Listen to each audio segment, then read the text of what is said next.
আগামী 48 ঘন্টায় আরও সার্জিক্যাল স্ট্রাইকের অপেক্ষায় বাংলা। সিআরপিএফের ডিজি তিনি জিপি সিং তিনি পোস্ট করে দেখিয়েছেন যে কিভাবে সাঁজোয়া গাড়ি যুদ্ধকালীন পরিস্থিতিতে এই বাংলার এই দ্বিতীয় দফা নির্বাচনকে তারা গুরুত্ব দিয়ে দেখছেন এবং সাঁজোয়া গাড়ি দিয়ে ঘিরছেন পশ্চিমবঙ্গের অশান্ত এলাকাগুলোতে। এবং আমরা বারবার বলছি 48 ঘন্টার মধ্যে আরও সার্জিক্যাল স্ট্রাইক এই মুহূর্তে বাংলায় হতে চলেছে। তার কিছু ইঙ্গিত, তার কিছু আভাস একদম সিআরপিএফের ডিজি তিনি নিজে পোস্ট করে দেখিয়েছেন কোন কোন ধরনের গাড়ি এই মুহূর্তে পশ্চিমবঙ্গের প্রান্তিক অঞ্চলে স্ট্রাইক করতে যাচ্ছেন।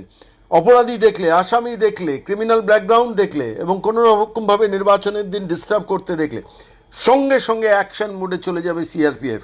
এবং সেই প্রস্তুতি নিয়ে গ্রামাঞ্চলে, মফস্বলে এই 142টা কেন্দ্রে সিআরপিএফ যাচ্ছে।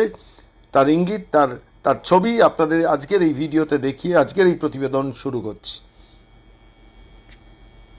নমস্কার, বাংলা বার্তা থেকে বলছি সন্ময় বন্দ্যোপাধ্যায়। কালীঘাটে শেষ পর্যন্ত সার্জিক্যাল স্ট্রাইকটা করলো নির্বাচন কমিশন। ঠিক গতকাল আপনাদের জানিয়েছিলাম যে ডায়মন্ড হারবারে একসঙ্গে 5 জন পুলিশ অফিসারকে সাসপেন্ড করেছেন, যার মধ্যে আইপিএস ক্যাটাগরির একজন অফিসার, প্রথম এই পশ্চিমবঙ্গে আইপিএসকে সাসপেনশন, এবং কেন্দ্রীয় স্বরাষ্ট্রমন্ত্রকের হোমপার্ট ডিপার্টমেন্টকে সরাসরি পুরো বিষয়টাকে লিখিতভাবে জানানোর নির্দেশ দিয়ে ডায়মন্ড হারবারে যিনি এসপি, মহিলা এসপি, তাকে সতর্ক করে দেওয়া হয়েছিল। এই প্রতিবেদন যেদিন পেশ করছি তার আগের দিন সকাল 11টার মধ্যে ডায়মন্ড হারবারের সমস্ত পুলিশ অফিসারদের সরিয়ে দেওয়া হলো। উস্তি, ফলতা, ডায়মন্ড হারবার সেখানকার যারা দায়িত্বশীল ইন্সপেক্টর ছিলেন এবং অ্যাডিশনাল এসপি যিনি ছিলেন তাকে পর্যন্ত সাসপেনশনের আওতায় নিয়ে আসা হয়েছিল। অর্থাৎ ডায়মন্ড হারবারে স্ট্রাইক করেছিল নির্বাচন কমিশন। এদিন গতকাল কালীঘাট, সেই কালীঘাট সার্জিক্যাল স্ট্রাইক দেখলো। কালীঘাটে যিনি ওসি ছিলেন, অ্যাডিশনাল ওসি ছিলেন, দুজনকেই নির্বাচন কমিশন সরাসরি সরিয়ে দিল। আলিপুর সেখানে যিনি ওসি ছিলেন তাকে সরিয়ে দেওয়া হলো এবং একই সঙ্গে উল্টোডাঙ্গা থানার যিনি মহিলা ওসি ছিলেন তাঁকেও সরিয়ে দেওয়া হয়েছে নির্বাচন কমিশনের তরফ থেকে। সরাসরি সার্জিক্যাল স্ট্রাইক কালীঘাটে কেন হলো, কী কারণে হলো, আমি একটু ছোট্ট প্রেক্ষাপটটা আপনাদের কাছে এই প্রতিবেদনে ব্যাখ্যা করব। গতকাল আমি কালীঘাটে ভবানীপুরে নির্বাচনটা দেখতে গিয়েছিলাম। সেখানে শুভেন্দু অধিকারীর প্রচার ছিল, মমতা বন্দ্যোপাধ্যায়ের প্রচার ছিল। প্রত্যেকটা জায়গায় আমি ব্যক্তিগতভাবে নিজে ভিজিট করে বোঝার চেষ্টা করছিলাম কি হচ্ছে। যেখানে যেখানে শুভেন্দু অধিকারীর সভা সেদিকে মাইক্রোফোনের চোংটা ফিট করা ছিল। ধরুন শুভেন্দু অধিকারী কোনো একটা জায়গায় চট্টবেরিয়ার সেখানে একটা শিডিউল মিটিং ছিল, সেই শিডিউল মিটিংয়ে সেখানে তার মাইক্রোফোনের চোং লাগানো হয়েছিল এবং সেই দিকে লক্ষ্য করে তৃণমূল কংগ্রেসেরও চোংটাকে লাগিয়ে দেওয়া হয়েছিল। ফলত দুটো চোং প্র্যাকটিক্যালি ক্ল্যাশ করছিল। আমি খোঁজ নিয়ে জানলাম যে শুভেন্দু অধিকারী ভবানীপুরে যেখানে যেখানে প্রচার করছেন তার পূর্ব নির্ধারিত, পূর্ব অনুমতি প্রাপ্ত নির্দিষ্ট জায়গাগুলো থেকে তারা নির্বাচনী প্রচার করছেন, তারা স্টেজ বাঁধছেন, মাইক্রোফোন ফিট করছেন এবং প্রচারটাকে সংগঠিত করছেন। তাহলে প্রশ্নটা হলো যে সেটা জানার পরও তাহলে নির্দিষ্ট স্থানে কি করে তৃণমূল কংগ্রেসের পক্ষ থেকে মাইক্রোফোনের লাউডস্পিকার লাগানো হয়। এখানেই নির্বাচন কমিশন কিন্তু ধরেছে যে মমতা বন্দ্যোপাধ্যায় বা তৃণমূল কংগ্রেসের পক্ষ থেকে নির্দিষ্টভাবে যেখানে যেখানে বিজেপির প্রচার অভিযান সংগঠিত হচ্ছে সেই দিকে মাইক্রোফোনে স্পিকার লাগিয়ে একটা গণ্ডগোলের, একটা অশান্তির বাতাবরণ তৈরি করার চেষ্টা হচ্ছিল। আমি গতকাল দেখছিলাম যে যেখানে শুভেন্দু অধিকারীর প্রোগ্রাম তার অনেকটা দূরে মমতা বন্দ্যোপাধ্যায়ের প্রোগ্রাম, কোনো প্রয়োজন ছিল না মমতা বন্দ্যোপাধ্যায়ের প্রোগ্রামের লাউডস্পিকার সেদিকে লাগানোর। আর ইতিমধ্যে মমতা বন্দ্যোপাধ্যায় স্পটে গিয়ে দেখেন যে তার সভায় সেভাবে ভিড় হয়নি। জগৎ আলো করে বসে আছেন স্টেজে শোভনদেব চট্টোপাধ্যায়, তার কাউন্সিলররা বসে রয়েছেন। আর তিনি যখন বক্তৃতা করতে গেছেন গিয়ে দেখছেন মঞ্চের সামনে সেভাবে কোনো লোকজন নেই। ইতিমধ্যে তার কানে আসছে, দূর থেকে ভেসে আসছে বিজেপির মাইক্রোফোনের স্পিকারের আওয়াজ। ফলত তিনি সেখান থেকে আচমকা মাইক্রোফোনটা ছেড়ে দিলেন, পরিষ্কারভাবে বলেন ওদের চোঙের আওয়াজ আমার দিকে আসছে, ফলত এটা এটা এটা এটা আমার পক্ষে অসম্মানের, আমি এখানে কোনো কথা বলবো না, কালকে রোড শো করবো। এখন মমতা বন্দ্যোপাধ্যায় ভবানীপুরে যখনই রোড শো করছেন, আমি রোড শোগুলোর সম্বন্ধে ডিটেলড তথ্য সংগ্রহ করছি। একটা রোড শোকে কেন্দ্র করে সমস্ত সিভিক ভলেন্টিয়ার, আইসিডিএস কর্মী, অঙ্গনওয়াড়ি কর্মী, কলকাতা কর্পোরেশনের যারা গ্রুপ টি কর্মচারী, যারা সুইপিংয়ের কাজ করেন, সবাইকে প্লেন রেসে চলে আসতে বলা হচ্ছে মমতা বন্দ্যোপাধ্যায়ের অনুষ্ঠানে। ফলত ভিড়টাকে দেখানো হচ্ছে কিন্তু স্বতঃস্ফূর্ত ভিড় নেই। আমি ভবানীপুরটাকে গত কয়েকদিন ধরে স্ক্রুটিনি করে যেটা দেখতে পেলাম, শুভেন্দু অধিকারী যখন রাস্তায় বেরোচ্ছেন, যখন জনসংযোগ করছেন, গতকালও করেছেন, তখন দোকান থেকে মালিকরা বেরিয়ে আসছেন, কর্মচারীরা বেরিয়ে আসছেন, বিভিন্ন ফ্ল্যাট বাড়ি থেকে মানুষজন বেরিয়ে আসছেন এবং স্বতঃস্ফূর্ত সাধারণ মানুষের ভিড়। মমতা বন্দ্যোপাধ্যায় যখন পদযাত্রায় বেরোচ্ছেন চারদিক থেকে ব্যারিকেড করা থাকছে এবং তৃণমূল কংগ্রেসের নির্দিষ্ট ড্রেস কোড মেনে তৃণমূল কংগ্রেসের কর্মীদের পর্যন্ত ওই পাশে দাঁড়িয়ে হাত নাড়ার জন্য ডেপুট করা হচ্ছে। এটা কি 5 দশকের রাজনীতি করা মমতা বন্দ্যোপাধ্যায়ের চোখে পড়েনি?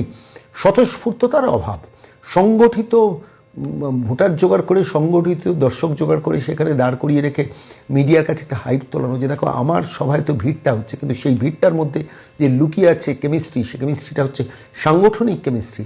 সেই সাংগঠনিক কেমিস্ট্রি কিন্তু ভোটের বাক্সে রিফ্লেক্টেড নাও হতে পারে। সেখানে নিজস্ব নির্দিষ্ট দলের সমস্ত ওয়ার্ডগুলো থেকে লোক নিয়ে এসে জড়ো করা হচ্ছে এবং সরকারি সেক্টরে যারা কন্ট্রাকচুয়াল কর্মী, যাদের মমতা বন্দ্যোপাধ্যায় নিজে পার্মানেন্ট করছেন না, গাজর ঝুলিয়ে রেখে দিয়েছেন, তাদের বাধ্য করা হচ্ছে মমতা বন্দ্যোপাধ্যায় এই পদযাত্রাগুলোতে হাজির হতে। সেটা তো গেল একটা দিক। দ্বিতীয় দিক যেটা, সেটা আমার কাছে খুব ইন্টারেস্টিং মনে হয়েছে। পুলিশের তরফ থেকে কালীঘাট থানায় যিনি বসে আছেন, যে ওসি বসছিলেন বা যে অ্যাডিশনাল ওসি বসছিলেন, তারা কিন্তু তৃণমূল কংগ্রেস যখন বিজেপির নির্দিষ্ট পূর্ব নির্ধারিত প্রোগ্রামের দিকে মাইক্রোফোনের স্পিকার ফিক্স করছেন, তখন তাদের বারণ করতে পারছেন না বা বারণ করছেন না। কারণ তারা জানেন যে কালীঘাট থানায় বসে তৃণমূল কংগ্রেসের এই অনৈতিক কাজকে বিরোধিতা করার হিম্মতটা তাদের নেই। এটা নির্বাচন কমিশন গত 3 দিন ধরে নোট করেছেন, যখনই শুভেন্দু অধিকারী প্রচার বেরিয়েছেন বা মমতা প্রচারে বেরিয়েছেন, এবং এই ইন্টারনাল রিপোর্টটা তাদের নিজস্ব অবজারভারের যে টিম তারা দিয়েছেন। এটা বিরোধী দল থেকে দেওয়া হয়েছে তা নয়, তারা দিয়েছেন যে থানা কাজ করছে না, থানা নন পারফরমেন্সের দিকে গেছে। আপনারা জানেন এক্সিকিউটিভ ম্যাজিস্ট্রেট পর্যায়ে 3 জন অফিসারকে রিসেন্টলি তাদের সাসপেন্ড করেছিল নির্বাচন কমিশন। ওই ভাবা রিপোর্ট থানার বাইরে বসছিলেন। ঠিক একইভাবে এবার অফিসারদের ভূমিকাটা পুলিশ অবজারভারদের দিয়ে তারা নজর করাচ্ছেন এবং তাদের ইন্ডিপেন্ডেন্ট যে অবজারভার টিম আছেন তাদের দিয়ে নোট করাচ্ছেন। এবং সেই নোটের রেজাল্ট হলো শেষ পর্যন্ত কালীঘাট থানার থেকে পুলিশের গোয়েন্দা বিভাগের উৎপল ঘোষকে বসানো হয়েছিল, তাকে থানার ওসি করে আনা হয়েছিল, তাকে সরিয়ে দিল নির্বাচন কমিশন। কালীঘাট থানার নতুন ওসি করা হলো গৌতম দাসকে, তিনি ছিলেন কলকাতা পুলিশের স্পেশাল ব্রাঞ্চে ছিলেন। এবার কালীঘাট থানার অতিরিক্ত ওসিকেও বদলে দিয়েছে কমিশন, সেই জায়গায় নিয়ে আসা হয়েছে স্পেশাল ব্রাঞ্চের উত্তম পাইককে, সেখানে নিয়ে আসা হয়েছে। আলিপুর এবং উল্টোডাঙ্গা থানার ওসিকেও বদলে দেওয়া হয়েছে, আলিপুর থানায় নিয়ে আসা হয়েছে সুব্রত পাণ্ডেকে, এবং উল্টোডাঙ্গা মহিলা থানার ওসি হিসেবে নিয়ে আসা হয়েছে চামেলি মুখোপাধ্যায়কে। এই 4টে সার্জিক্যাল স্ট্রাইক কিন্তু নির্বাচন কমিশন সরাসরি কালীঘাট থানাতে করলেন, যে কালীঘাট থানাতে দিনের পর দিন 9 বছর ধরে ওই শান্তনু সিনহা বিশ্বাস মার্কা অনুপ্রাণিত অফিসারগুলোকে মমতা বন্দ্যোপাধ্যায় বসিয়ে রেখে থানাটাকে অপারেট করতেন। সেই থানাতেই শেষ পর্যন্ত ঢুকে পড়ল নির্বাচন কমিশন। এবং আমি আপনাদের কাছে বলছি, আগামী 48 ঘন্টা, আজকে তো প্র্যাকটিক্যালি আজকের পর তো আর 2 দিন বাদে 29 তারিখ দ্বিতীয় দফার নির্বাচন, যখন 142টা কেন্দ্রের মানুষ ভোট দিতে যাবেন, তো আগামী 48 ঘন্টার মধ্যে পশ্চিমবঙ্গের একাধিক থানার ওসি ট্রান্সফার হচ্ছেন, সাসপেনশনের আওতায় আসছেন বেশ কিছু আইপিএস এবং WBPS অফিসার। এই প্রতিবেদন যখন অনেক রাতে আপনাদের জন্য পেশ করছি, তখন খবর এলো একাধিক থানার ওসিদের কিন্তু ট্রান্সফার করা হয়েছে, রিপ্লেসমেন্ট করা হয়েছে, এক জায়গা থেকে আরেক জায়গায় নিয়ে যাওয়া হয়েছে। আমি তার ডিটেলস দিয়ে এই প্রতিবেদন ভারাক্রান্ত করতে চাই না, কিন্তু আমার কাছে সবথেকে ইন্টারেস্টিং যেটা মনে হচ্ছে, দেখুন দ্বিতীয় দফার নির্বাচনটা নির্বাচন কমিশন মনে করছে সেটা অ্যাসিড টেস্ট। 152টা যে নির্বাচন কেন্দ্রে ভোট হয়েছে, উত্তরবঙ্গের 52টি এবং বাকিগুলো জঙ্গলমহলে যে ভোট হয়েছে, ফলত সেইখানে দাঁড়িয়ে নির্বাচন কমিশনের ভূমিকাটা এবং সেন্ট্রাল আর্মড পুলিশ ফোর্সেস এর ভূমিকাটা সুপ্রিম কোর্টে পর্যন্ত প্রশংসিত হয়েছে, সারা ভারতবর্ষের সমস্ত সংবাদ মাধ্যমে প্রশংসিত হয়েছে। সুপ্রিম কোর্টের বিচারপতিরা পর্যন্ত প্রশংসা করে বলেছেন যে অসামান্য ভূমিকা পালন করেছেন নির্বাচন কমিশন। ফলত নির্বাচন কমিশনের হাত আরও শক্তিশালী হয়েছে এবং উইদিন নেক্সট 48 আওয়ার্স আরও বেশ কিছু সার্জিক্যাল স্ট্রাইক এই বাংলা দেখবে। আমরা সেগুলো নিয়ে আপনাদের কাছে প্রতিবেদন পেশ করব। কিন্তু আরেকটা তথ্য আমার মনে হয়েছে খুব গুরুত্বপূর্ণ, 2টো তথ্য আজকের এই প্রতিবেদনে দেওয়া দরকার। যেসব পুলিশ অবজারভাররা এলেন, এদের ট্র্যাক রেকর্ড যারা জানেন, যেসব আইপিএস অফিসার, প্র্যাকটিক্যালি 11 জন আইপিএস অফিসারকে দ্রুত নির্বাচন কমিশন বিভিন্ন রাজ্য থেকে উড়িয়ে নিয়ে এলো, এবং যারা কড়া ধাতের এবং বাংলার সম্বন্ধে দে হ্যাভ বিন ওয়েল ব্রিফড। তাদের মধ্যে আছেন অজয় পাল শর্মা, আইপিএস অফিসার, তাঁকে নিয়ে আসা হয়েছে সাউথ 24 পরগনায় পুলিশ অবজারভার করে। যারা পুলিশ অবজারভার আছেন তাদের বাইরে এখনও পর্যন্ত পুলিশ অবজারভার দক্ষিণবঙ্গের এই 152টা কেন্দ্রীয় নির্বাচন, 142টা কেন্দ্রীয় নির্বাচনকে কেন্দ্র করে 95 জন police observer on the field কাজ করছেন। 95 জন police observer on the field কাজ করছেন। তার বাইরে আরও 11 জন আইপিএস অফিসারকে নিয়ে আসা হলো, যাদের মধ্যে অজয় পাল শর্মা, তিনি ডেপুটেড হয়েছেন সাউথ 24 পরগনায়। চক্রেশ মিশ্রা আইপিএস, তিনি ডেপুটেড হয়েছেন হুগলিতে। রাহুল কুমার শাহাবুর্দ আইপিএস তিনি ডেপুটেড হয়েছেন নর্থ চব্বিশ পরগনায়, রাকেশ কুমার আইপিএস ডেপুটেড হয়েছেন হাওড়ায়, বিপিন টাডা ডেপুটেড হয়েছেন নদিয়াতে, অঙ্কুর জৈন ডেপুটেড হয়েছেন সাউথ চব্বিশ পরগনায়, কুমার আশিস তিনিও ডেপুটেড হয়েছেন সাউথ চব্বিশ পরগনায়। সাউথ চব্বিশ পরগনায় 3 জনকে এখনও পর্যন্ত অ্যাডিশনাল পুলিশ অবজারভারকে ডেপুট করা হয়েছে। চরণ সিং মিনা তাঁকে আইপিএস কলকাতা সাউথে ডেপুট করা হয়েছে। সেবাতাঙ্ক মিশ্রা তাঁকে পূর্ব বর্ধমানে পুলিশ অবজারভার হিসেবে নিযুক্ত করা হয়েছে। শান্তনু কুমার সিং তাকে নর্থ চব্বিশ পরগনায় ডেপুট করা হয়েছে। অখিলেশ কুমার সিং আইপিএস কলকাতা নর্থে ডেপুট করা হয়েছে। আমি হিসেব করে দেখছিলাম কলকাতা সাউথে প্র্যাকটিক্যালি একজনকে ডেপুট করা হয়েছে পুলিশ অফিসার, এই 11 জনের মধ্যে 3 জনকে দক্ষিণ চব্বিশ পরগনায় ডেপুট করা হয়েছে।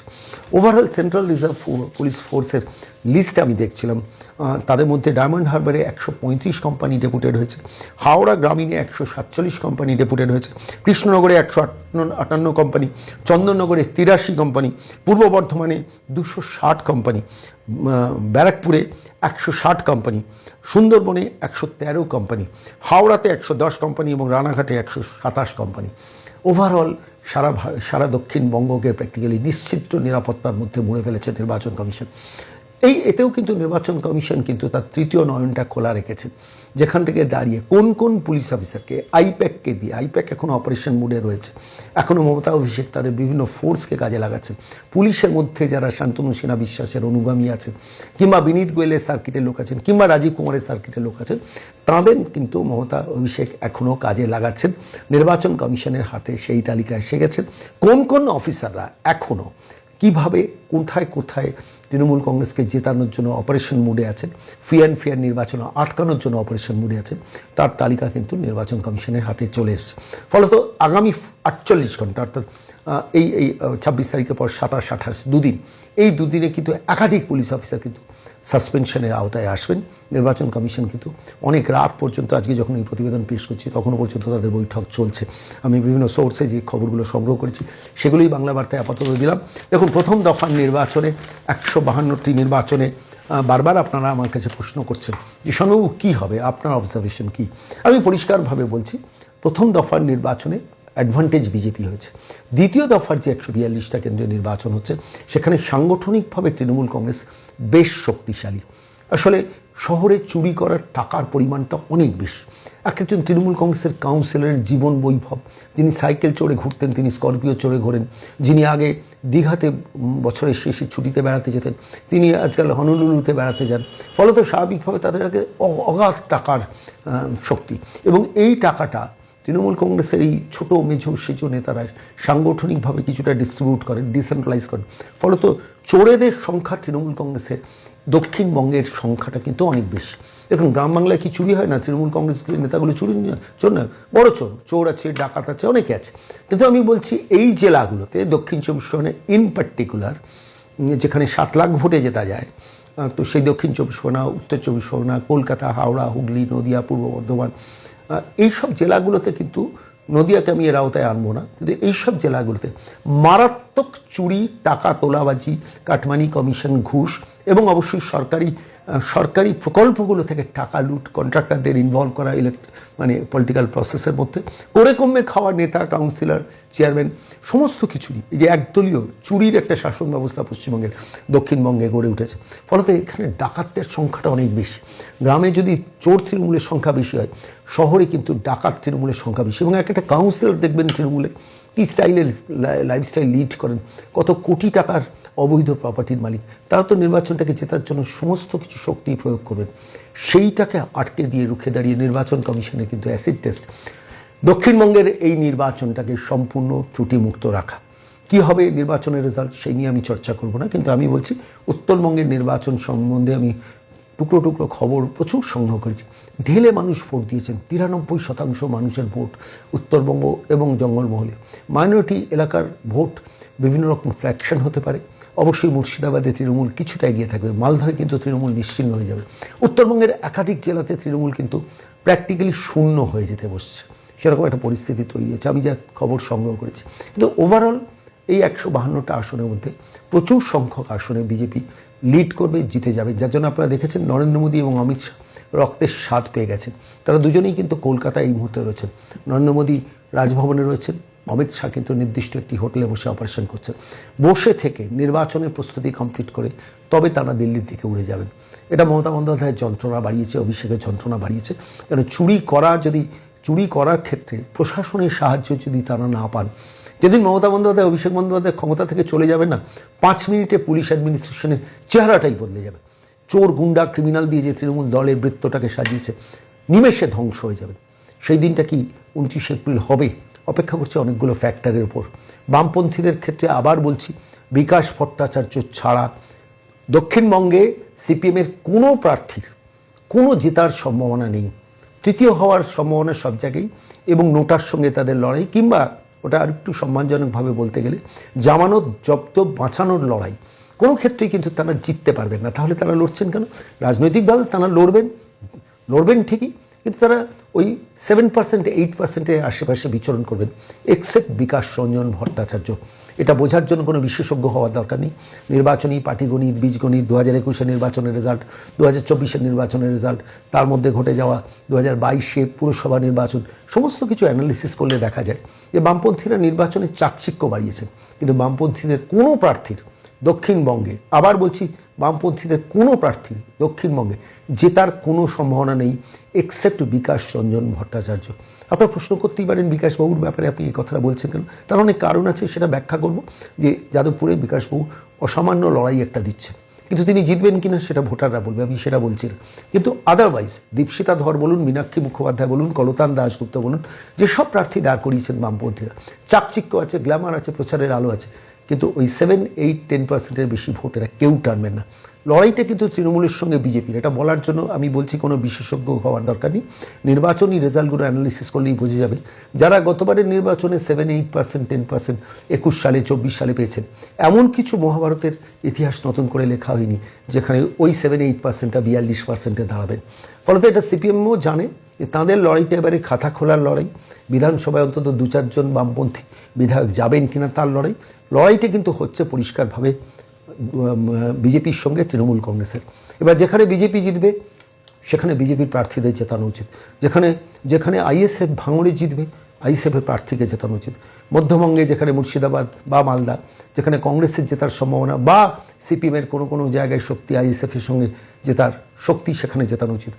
উত্তর 24 পরগনার বিস্তীর্ণ অঞ্চল আছে বর্ডারের কাছাকাছি, যেখানে আইএসএফ ভালো পেনিট্রেট করছে, সেখানে আইএসএফ প্রার্থী যদি মাইনরিটি অধ্যুষিত এলাকা বেশি যেসব জায়গা আছে, সেখানে যদি তাঁরা জেতার জায়গা থাকেন আইএসএফ, মানুষের ভোট দেওয়া উচিত আইএসএফকে। সেক্ষেত্রে যেখানে বিজেপি পারবে না, যেখানে সিপিএম পারবে, একমাত্র মধ্যবঙ্গের বেশ কিছু এলাকায় ছিল, নদিয়ার তাহেরপুরে সিপিএমের লড়াই দেওয়ার একটা জায়গা আছে। জিতবেন কিনা সেটা ভবিষ্যৎ বলবে। কিন্তু সিপিএমের পক্ষে আবারও বলছি, খাতা খোলাটাই লড়াই, জামানত বাঁচানোটা লড়াই।